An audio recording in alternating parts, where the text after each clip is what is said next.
Alright, what's up guys? Alright, here we go. Alright, so guys, now I'm gonna talk about a little something, alright? So, I'm talking about the feudal system. But now let's go a little bit past, a couple hundred years past. So, there's this new plague. We've all heard of this. It's called the Black Plague.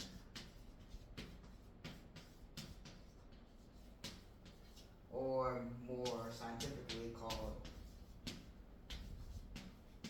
the Bubonic Plague. So the Bubonic Plague came after the siege of the Golden Horde's attack on other cities. So the way it spread was that this Italian shit went on Italian decks, and they were covered in pus, and some of them were dead or about to die. It was horrifying, right? So of course the disease ain't exactly the one you want to experience, alright? So the Bubonic Plague spread from Asia and spread very rapidly. Like, no matter what they did, it just didn't work. Like, the plague just seemed to spread. It's because they didn't know what was causing it. They thought it was bad air. They thought it was because they were like, God, because we committed a great sin. Because, of course, people back then, they were mostly extremist Catholics. They believed everything was because of God, alright? You get hurt because of God. You get rich, it's because of God. We get hurt, or we get rich, it's all because of God. Of course, we know it's not true. So, the bubonic plague, it spread very rapidly around Europe. It only took like a couple of years to spread out the entirety of mainland and coastal Europe. And many people died. Like, about every single city, a couple cities, 2/3 of the population will be dead. And in those years, Europe's population got cut in half, 50% gone. And that was the start of the beak-like doctors.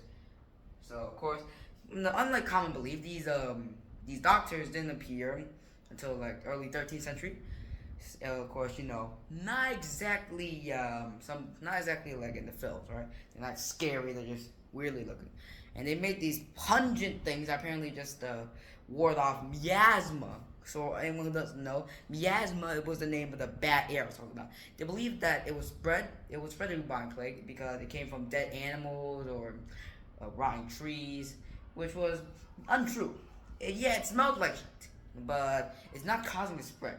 Problem was, it was a flea problem. It would touch the bacteria that was causing the plague and it spread around.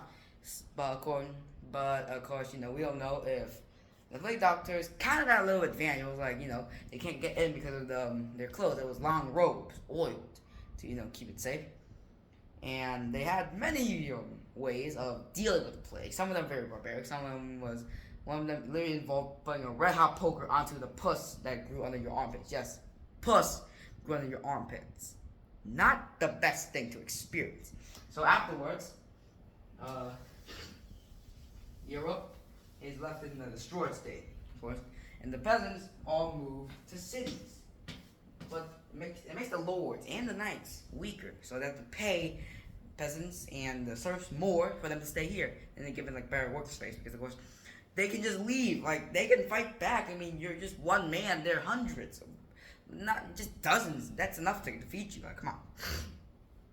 So it gets pretty good for the lower class because, of course, come on.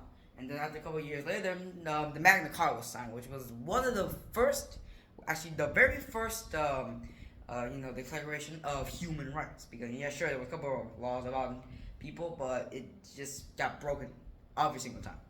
So life in Europe pretty much got better for the peasants after the bubonic plague, mainly because, they moved, and the lords relied on all their workforce, so they moved the workforce to become weaker and then to pay more. Alright, I guess medieval age is not really a bad time to be president, but likely you should become a king because, of course, we don't have any of that technology. Alright, goodbye. I'll see you next time, and next time I'll talk to you about the crusade. You find it to be educational, and wish y'all good luck.